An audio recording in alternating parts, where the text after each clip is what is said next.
तो इस कहानी की शुरुआत होती है सोफिया नाम की लड़की को दिखाने से, जो दरअसल एक शार्क रिसर्चर थी। वो अपने साथियों के पास पैसिफिक ओशन में आई हुई थी शार्क को ट्रैक करने, जिसका नाम लिलित था। सोफिया और उसकी टीम पिछले काफी टाइम से लिलित को ट्रैक कर रही थी और आज भी इनकी यही सोच थी कि लिलित कब इनके रडार में वापस आएगी और ये लोग उसका सैंपल लेकर उस पर रिसर्च करेंगे। और फिर अचानक इन्हें रडार में ऐसी सिग्नल्स मिलने लगती है जैसे वो शार्क लिलित इनके एरिया में आ रही है। इसीलिए टीम के 4 लोग, जिनमें सोफिया का हस्बैंड शामिल था, वो समंदर में कूद पड़े और लिलित को ढूंढने लगते हैं। जहाँ तभी इन्हें एक व्हेल का बेबी दिखाई देता है, जो हालांकि था तो बच्चा ही, लेकिन उसका साइज बहुत बड़ा था। और डरा देने वाली बात ये थी कि वो बेबी व्हेल मरा हुआ था, जिसके जिस्म का आधा हिस्सा गायब था। अब ये लोग सोच रहे थे कि इस व्हेल का कातिल कौन हो सकता है कि तभी इनके सामने व्हेल का खून ही आ ही जाता है। जी हाँ, वो और कोई नहीं, लिलित ही थी, जो अब इनके सामने आ चुकी थी। जिसे देखकर ये लोग काफी घबरा जाते हैं, क्योंकि आज से 2 महीने पहले जब इन्होंने लिलित को एग्जामिन किया था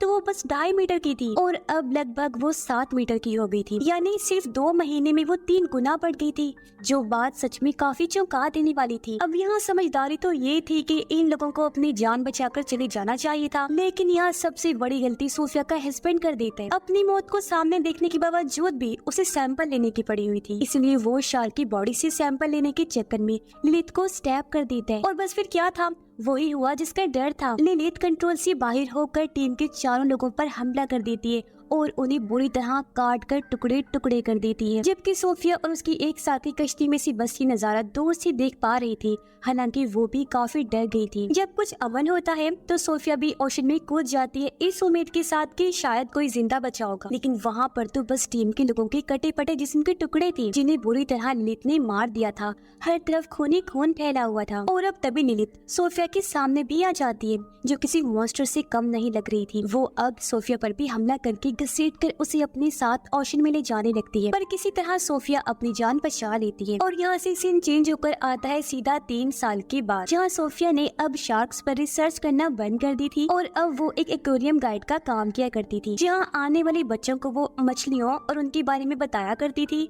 जो चीज बच्चे काफी इंजॉय भी करते थे। अब यहीं पर हम एक लड़की मीका को देखते हैं, जो एक मरीन एक्टिविस्ट थी, समंदर के बारे में रिसर्च और जानकारी रखने और देने वाली। वो एक कंपनी को चला रही थी जिसका नाम सेवियर्स ऑफ सी था, जिनका काम ही मरीन लाइफ को बचाना था, यानी समंदर में रहने वाले हर क्रिएचर की हिफाजत करना उनकी जिम्मेदारी थी। अब मीका सोफिया से जाकर मिलती है, जिसे वो अपने हेडक्वार्टर ले आती है और उसे दिखाती है कि लिलित शार्क, जिस पर सोफिया कुछ साल पहले रिसर्च कर रही थी, वो कुछ ही टाइम में पेरिस के एक रिवर में आ रही है, यानी कि इनके शहर के ही रिवर में, और बस पेरिस के रिवर में एंटर होने ही वाली। इसीलिए मीका यहाँ चाहती है कि सोफिया लिलित को एग्जामिन करने में उनकी मदद करे, जिस पर सोफिया कहती है कि ये कोई बड़ी बात नहीं है, अक्सर शार्क्स मौसम की बदलने की वजह से एक जगह से दूसरी जगह चली जाती हैं। और हाँ, पैसिफिक ओशन से रिवर में आना थोड़ा मुश्किल है। लिलित तो क्या, कोई भी शार्क रिवर के ताज़ा पानी में सरवाइव नहीं कर सकती, इसलिए वो यहाँ आने से पहले ही वापस लौट जाएगी। अब इस वजह के साथ साथ सोफिया का सदमे से भरा माजी भी था,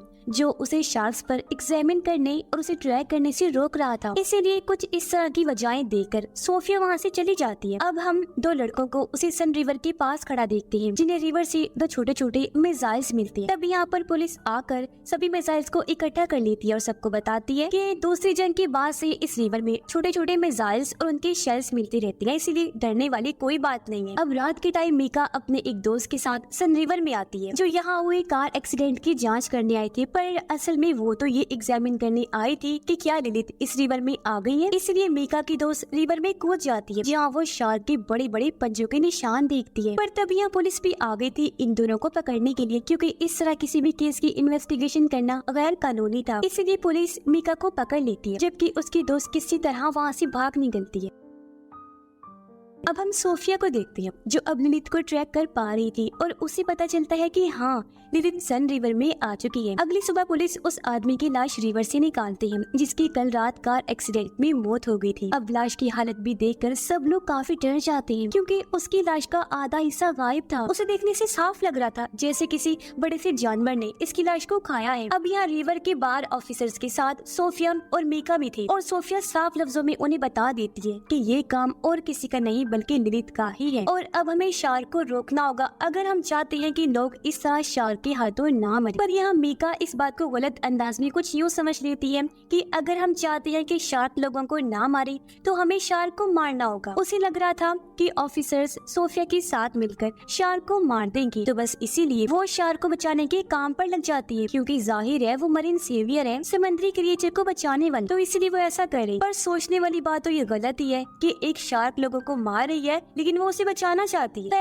अगले दिन ऑफिसर्स और सोफिया सन रिवर में आ जाती है। उनका प्लान था कि वो रिवर में जाकर सीधा शार्क को पकड़ लेंगी। तब सोफिया शार्क को ट्रैक करने में उनकी मदद कर रही थी। सब कुछ ठीक ही चल रहा था। वो लोग शार्क को देखने ही वाले थे, लेकिन मीका यहाँ बहुत बड़ी गड़बड़ कर देती है। वो अपने हैकर दोस्त की मदद से सोफिया के ट्रैकर की सिग्नल्स को खराब कर देती है, जिससे कि अभी लोग शार्क को ट्रैक नहीं कर पाते। और इससे जाहिर है उन ऑफिसर्स के लिए बहुत बड़ा खतरा आ गया था जो रिवर में गए थे। पर लिलित उस तरफ नहीं जाती और अपना रूट बदल लेती है, जिससे ऑफिसर्स को अपनी जान बचाने का मौका मिल जाता है और वो सही सलामत बाहर आ जाते हैं। पर ये काफी सीरियस कंडीशन बन जाती है कि शहर के बीचों बीच सन रिवर में मॉन्स्टर शार्क घूम रही है। इसलिए ऑफिसर्स ये बात जाकर मेयर को बता देती है। तब मेयर परेशान होते हुए कहती है कि कैसे भी करके उस शार्क को रोकना होगा, क्योंकि कुछ दिन बाद उसी सन रिवर पर एक बहुत बड़ा इवेंट होने वाला है जिसे वो किसी भी सूरत में कैंसिल नहीं कर सकती। इसलिए ऑफिसर्स लिलित को रोकने के बारे में सोचने लगती है। जबकि मीका एक वीडियो बनाती है और उसे खुफिया तौर पर कई सारे मरीन एक्टिविस्ट के पास भेज देती है। और लिलित शार्क के बारे में बताते हुए कहती है कि गवर्नमेंट उसे और उस जैसी और भी शार्क्स को मारना चाहती है, इसीलिए हमें आगे आना होगा और इन्हें बचाना होगा, बेशक ये शार्क्स हम लोगों को खाए क्यों ना जाए। फिर वो कहती है कि इसके लिए आज रात हमें पेरिस की कैटाकॉम्ब में आना होगा। कैटाकॉम्ब दरअसल पेरिस के नीचे बनाई गई एक टनल सुरंग है जो पूरे पेरिस के नीचे फैली हुई है। अब मीका अपना पूरा प्लान अपने साथियों को बता तो देती है, लेकिन उससे पहले ही उसकी एक दोस्त पुलिस के पास पहुंच गई, उन्हें इस खुफिया प्लान के बारे में सब कुछ बता देती है। जहां उन लोगों को पता चला कि इस टाइम शार्क पेरिस की कैटाकॉम्ब में ही है। फिर जैसे ही रात हुई मीका उन मरीन एक्टिविस्ट के साथ कैटाकॉम्ब आ जाती है, जहां सोफिया और ऑफिसर्स भी आ गए थे, क्योंकि उन्हें भी मीका के प्लान के बारे में पता चल गया था। यहाँ ऑफिसर्स और एक्टिविस्ट के बीच बहस होने लगी, जहाँ तभी मीका कैटाकॉम्ब रिवर में कूद जाती है, क्योंकि वो ये दिखाना चाहती थी कि शार्क्स इंसानों के लिए खतरनाक नहीं है। और फिर तभी वहाँ एक शार्क आ जाती है जो लिलित तो नहीं थी, जिसके साथ वहाँ और भी कई सारी शार्क्स आ जाती है। और बस फिर क्या था, शार्क ये साबित करती है कि सच में शार्क्स इंसानों के लिए बहुत खतरनाक है और इंसानों को तो नहीं छोड़ती। वो मीका पर बुरी तरह हमला कर देती है और उसे बहुत बुरी मौत देती है, यानी उसके जिस्म के टुकड़े टुकड़े हो जाते हैं, जो देखकर सारे मरीन एक्टिविस्ट घबराते हुए इधर उधर भागने लगते हैं। और उनका फजूल सा जो प्लान था मरीन की लाइफ को बचाने का, वो पूरी तरह तबाह हो गया था, क्योंकि उन्हें एहसास हो गया था कि हर चीज भले ही वो कोई जानवर ही क्यों ना हो, बचाने वाला नहीं होता। कुछ आपकी जान की दुश्मन भी होती हैं जिन्हें रोकना और मारना भी पड़ता है। इसी बीच बहुत सारे एक्टिविस्ट रिवर में गिर पड़ते हैं और शार्क्स का खाना बन जाते हैं। हर तरफ शार्क्स रिवर में इंसानों के टुकड़े टुकड़े करते नजर आ रहे थे। खून ही खून फैला हुआ था। पर जैसे तैसे इस सूरत हाल को काबू कर लिया गया। बचे हुए लोगों को सही सलामत वहाँ से बचा लिया जाता है, जिस दौरान एक शार्क को भी मार दिया गया था, जिसे अब सोफिया चेक करने लगती है। उसे पता चला कि ये शार्क एक फीमेल है जो तकरीबन 2 माह की है, प्रेग्नेंट भी है। और हैरानी वाली बात कि इसके पेट में ढेरों शार्क्स के बच्चे हैं।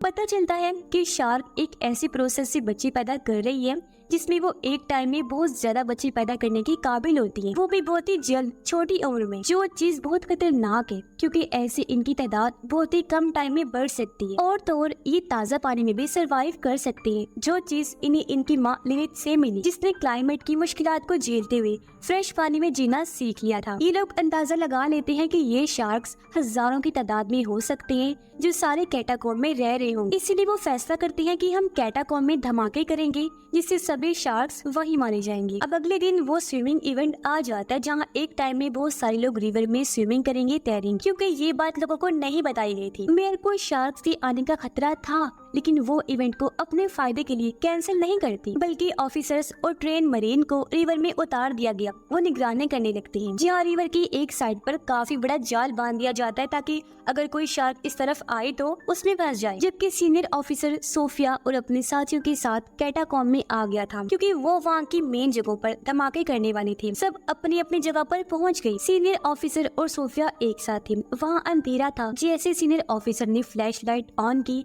हम बहुत ही डरावना सीन देखते हैं। ऑफिसर के चारों तरफ हजारों की तादाद में छोटे छोटे शार्क्स के बच्चे घूम रहे थे, जिससे वो काफी घबरा जाते हैं क्योंकि हालांकि ये बच्चे थे लेकिन इतने ताकतवर थे कि किसी के भी टुकड़े टुकड़े कर सकते थे क्योंकि छोटे होने के बावजूद इनका साइज काफी बड़ा था। सभी बॉम्ब्स को अपनी अपनी जगह पर फिक्स कर दिया गया था, लेकिन बॉम्ब के फटने से पहले एक शार्क सीनियर ऑफिसर पर हमला कर देती है, पर वो किसी तरह बॉम्ब को ब्लास्ट कर देते हैं, जिससे हालांकि वो खुद तो काफी जख्मी हो गया था लेकिन शार्क के कुछ बच्चे मर जाते हैं और सीनियर ऑफिसर को ऊपर खींच लिया जाता है। अब जब सोफिया वापस नीचे रिवर में जाती है तो उसके सामने से लिलित गुजर रही थी, जो अपने बच्चों की लाशों के टुकड़े देखकर काफी दुखी हो गई थी और गुस्से में भरी हुई थी। और वो सोफिया को तो देख नहीं पाती लेकिन गुस्से से भरी हुई उस जाल को तोड़ देती है और उस जगह आ जाती है जहाँ स्विमिंग रेस शुरू हो गई थी। अब लिलित यहाँ आकर एक आदमी की एक ही झटके में 2 टुकड़े कर देती है, जिससे हर तरफ अफरा तफरी मचाती है और तब यहाँ बहुत सारे शार्क्स भी आ जाते हैं जो जाहिर है लिलित के कहने पर ही आए थे। ये शार्क्स कैटाकॉम्ब में नहीं रह रहे थे इसलिए धमाके से नहीं मरे और उनकी तादाद बहुत ज्यादा थी। ये शार्क्स रिवर में तैर रहे लोगों पर बुरी तरह हमला कर देते हैं। एक ही पल में रिवर खून से लाल हो गया, हर तरफ उनकी लाशों के टुकड़े टुकड़े बिखर गए थे। इसी के साथ यह सबसे बड़ी गलती ये हुई कि ऑफिसर ने शार्क को स्नाइपर से शूट कर दिया, जिसके कुछ निशाने पानी में पड़े मिसाइल्स पर लग जाते हैं जो दूसरी जंग से वहाँ पड़े हुए थे लेकिन डिफ्यूज नहीं थे, पूरी तरह एक्टिव थे। जिससे होता ये है कि एक मिसाइल के फटने से ढेरों मिसाइल्स फटने लगते हैं। ऐसा होते ही बड़े बड़े धमाकों के साथ वहाँ सुनामी जैसा सीन बन जाता है। रिवर का पानी हर तरफ फैल जाता है जो मेयर के साथ साथ पेरिस के बहुत बड़े हिस्से को अपने साथ ले डूबता है। बहुत बड़ी तबाही मच जाती है। सिर्फ सोफिया और सीनियर ऑफिसर ही बचते हैं जो अपनी चारों तरफ तबाही को देख रही थी। आस पास लाशें और ढेरों शार्क्स घूम रही थी और बताया जा रहा था कि ये शार्क्स सुनामी की वजह से आसपास के एरिया में भी जा रहे हैं, जिस वजह से वो पूरे कंट्री में ही फैल चुकी हैं। और सबसे खतरनाक बात, वो अब यहाँ से पूरी दुनिया में ही फैल जाएंगे और बहुत बड़ी तबाही लाएंगे, जिससे इंसानियत और दुनिया का नामो निशान मिट जाएगा, जो चीज बहुत खतरनाक है। और इसी दिल दहला देने वाली एंडिंग के साथ ही ये कहानी अंडर पेरिस यहीं पर खत्म हो जाती है।